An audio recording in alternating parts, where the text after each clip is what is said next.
What's going on, nerds? My name is Jesse, and we are back with another Two Guys Review This Movie, and we are back with Justin, What's up, guys? and we are doing Spider-Man Homecoming, which was directed by John Watts and came out this year, a couple of days ago, really. Out of 10, what would you give it, Justin? I think it's a high 8. I really like how they did this reboot. I mean, it's kind of rough to say how many reboots we've had, but I feel like they really nailed it on the head with what they're trying to do moving forward in Avengers, and I think it's a great standalone film. Yeah, if this movie is what we're gonna get at for a Spider-Man reboot, then I'm down because this movie was incredible. I'm gonna give it an 8.5. Considering all the reboots we've had with Spider-Man, I think this is the best Spider-Man we've had, and especially Tom Holland is the best actor to portray Spider-Man. What do you think? Without a doubt, actually. I think that it can be debatable how well the other actors could have done with the supporting cast and with the plot line that gives this one, but I think Tom Holland, hands down, is the best portrayal they could have at this point in time. It's amazing, and he plays it perfectly.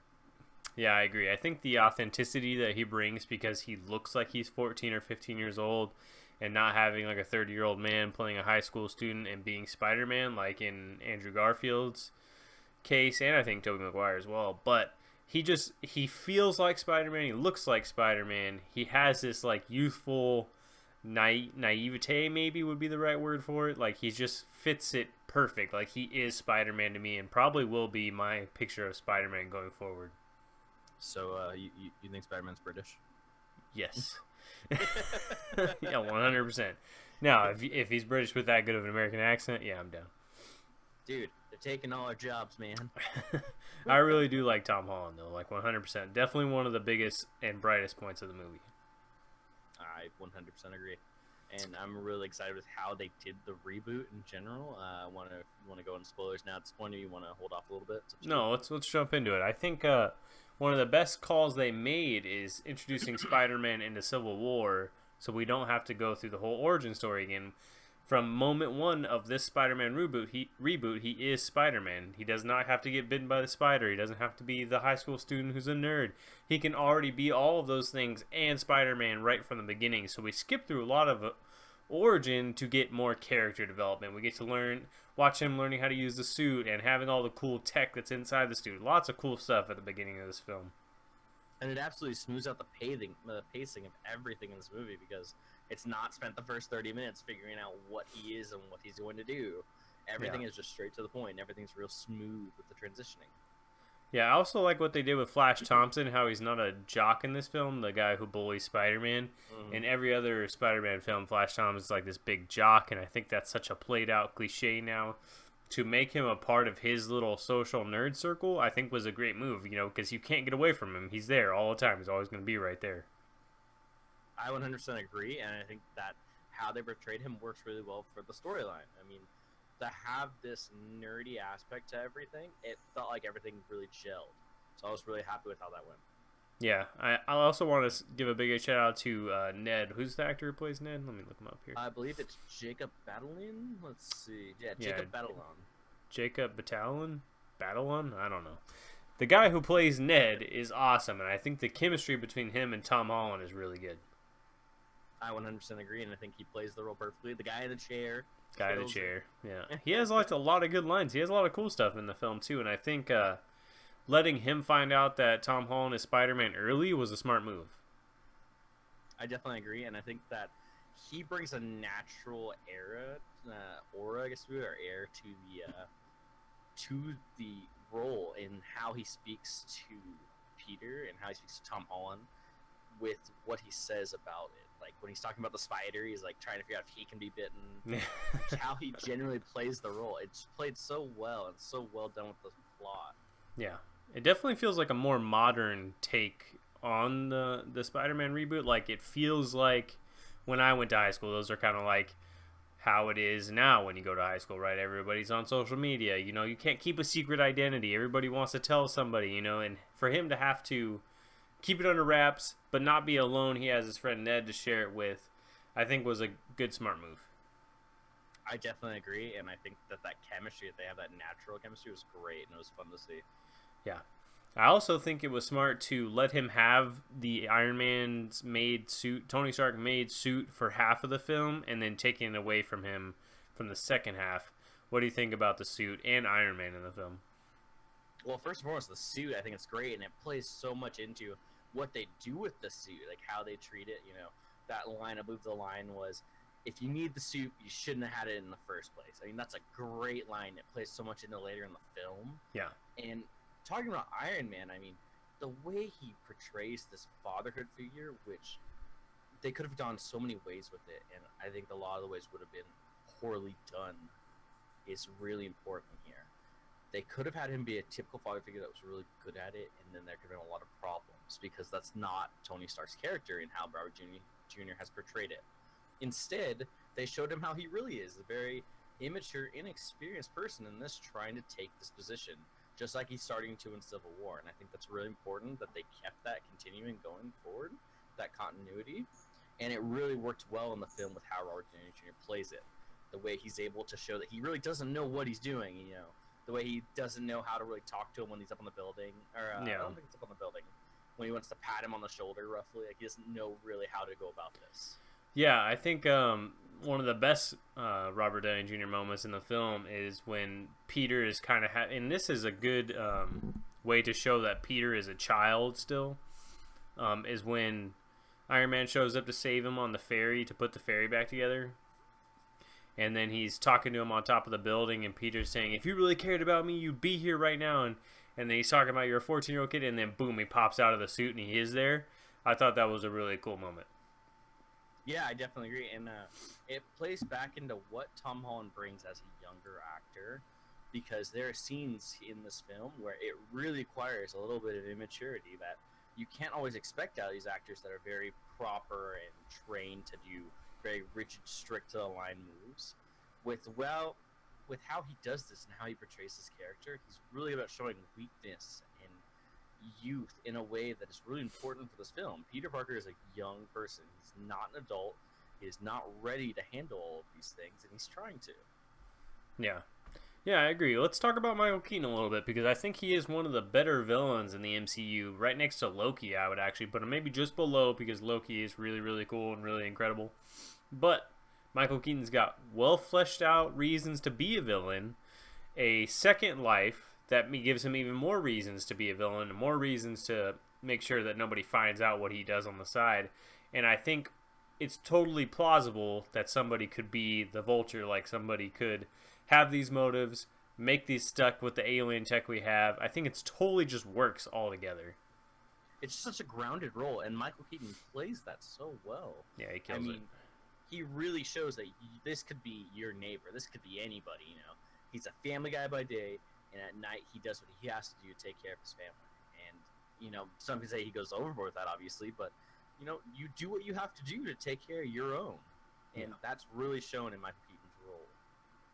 Yeah, I agree. I also think he has one of the best scenes in the film when Peter's going to take Liz to homecoming dance, and there's this little tiny pause, and you're thinking, well, what's going to happen? And then boom, he answers the door, and you're like, holy shit, that's her dad. I think that's like a really cool moment.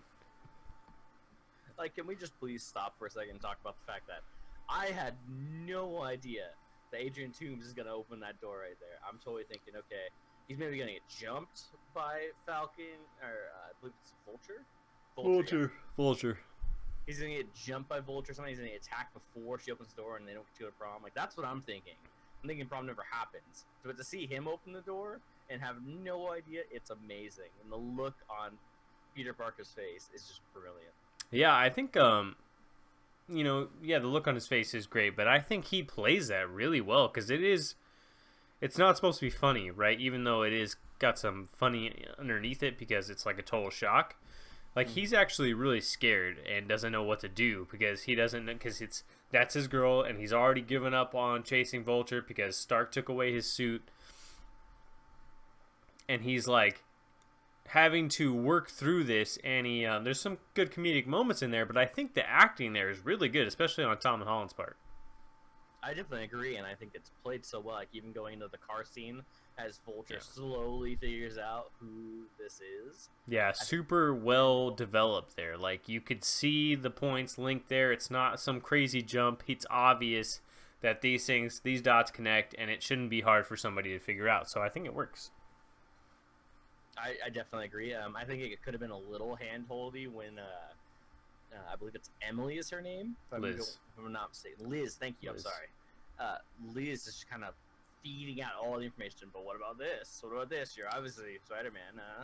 Yeah, but it actually, I think it works though because she's nervous that her dad's gonna scare off her date. So I think it works for me personally because I feel like if that's a teenage girl and she's worried about her dad scaring her date off, she's just gonna start feeding out information so Peter doesn't have to answer. I can see that. It felt a little handy, but I can definitely see how you come to that conclusion. So It definitely doesn't bug me, and it leads to the scene where he says, "Hey, I'm gonna have a talk with Pete. Why don't you go ahead and that's an incredible scene where he gives Pete the intimidation factor, right? It's such a great scene, and I love how he does that. Like, it leads so much into the final scenes where, he's saying, "I just saved your life. What do you say? Thank you. You thank me for this. You don't regret not attacking me. You should thank me for saving your life." And it leads into how Spider-Man does save his life, and then he doesn't rat him out at the end.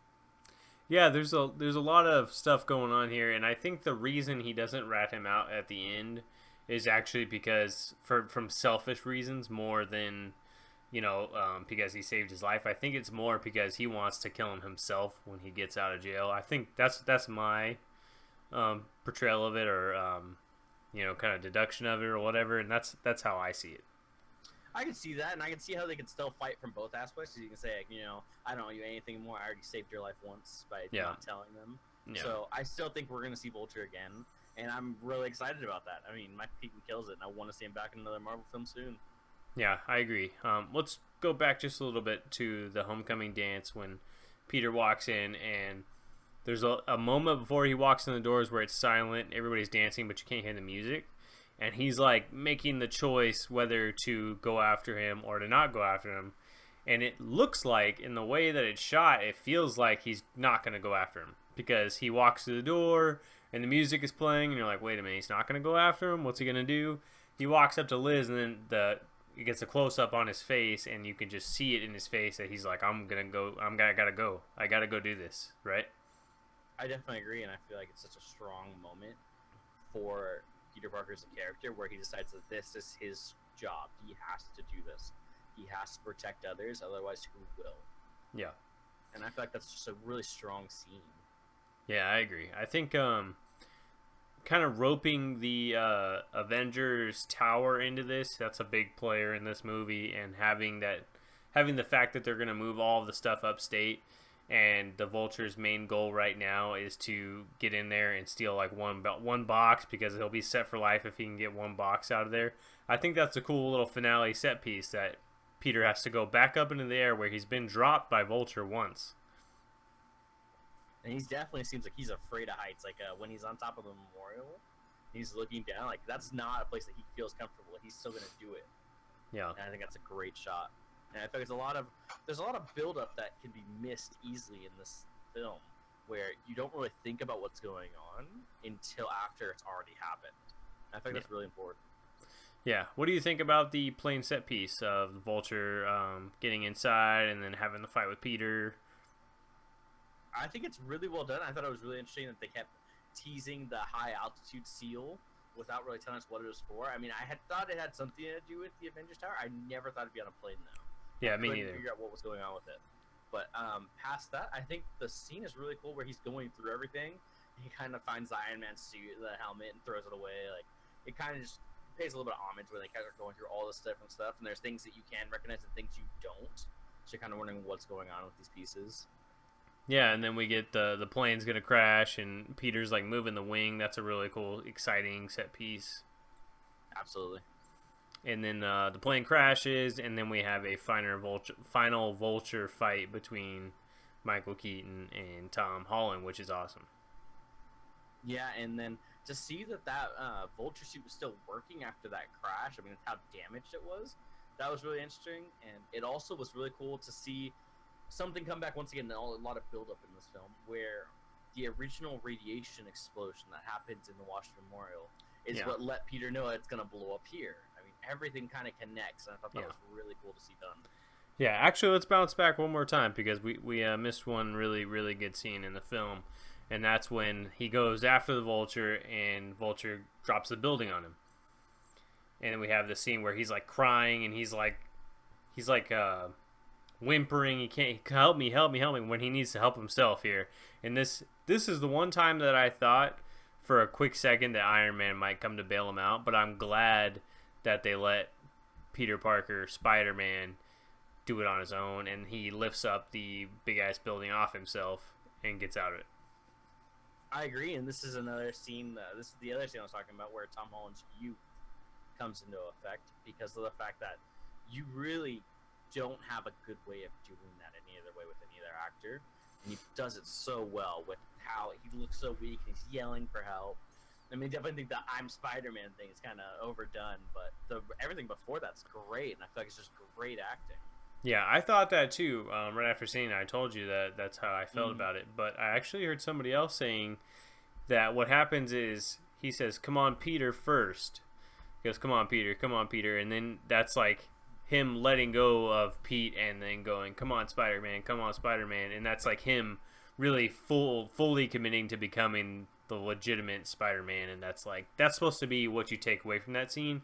Even though I cringed at it a little bit, I can see it from that point of view as well. I don't know about that one. That one's kind of tough for me as well. I think it's a little, I think it's a little much to talk about yourself that way. I heard him say "Come on, Peter" and then change to it. I felt like that was just a bit much. But I still think it's a great scene, and I think the right before that when he sees the reflection in the water and it's half of the Spider-Man mask and half of Peter Parker, and then you hear the Robert Downey line one more time where he says, "If you're nothing without the suit, then you don't deserve it or you don't need it," or whatever he says, and then deserve the suit. Yeah, then he lifts the building off, which is an incredible scene. I mean, full credit to Tom Holland here. He really kills this film. A couple of side players that I really enjoy. Marissa Tomei, she's gorgeous. She's awesome. She's a great, she's a father and mother figure to Peter, and I think she has a couple of really good scenes in the film.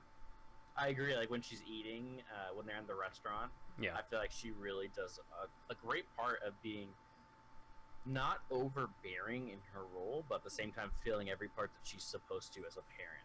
Yeah, there's So, only she's just the right amount of Marissa Tomei in that thing. yeah, there's only one other movie mother that I would rather have, and that's Molly Weasley. Sorry, Marissa Tomei. Okay, Zendaya. Love Zendaya. I think she has like a really cool role in here, and I know a lot of people are up in arms about the "my friends call me MJ" line at the end of the film, but I'm actually really okay with it. I have no problem with this version of MJ that we're getting. I think she's a really cool character. I think it was really well set up because like they don't talk about it at all during the film. He has a different love interest, so you think it has nothing to do with her. She's not going to be in it.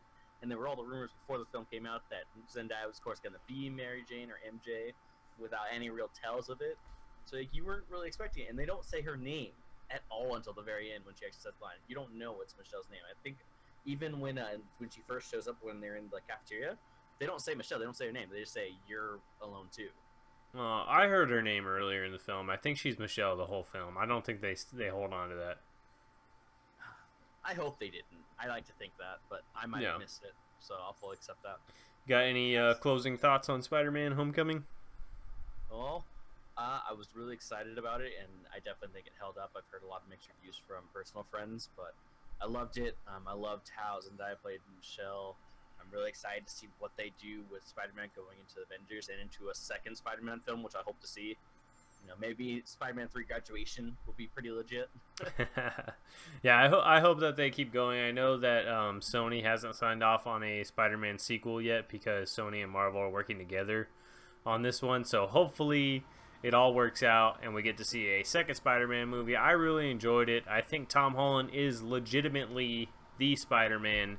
And if you like this stuff, please let me know. I'll have the links to our Twitter down below so you can follow us on there. And I will catch you guys on the flip side. Later. Later.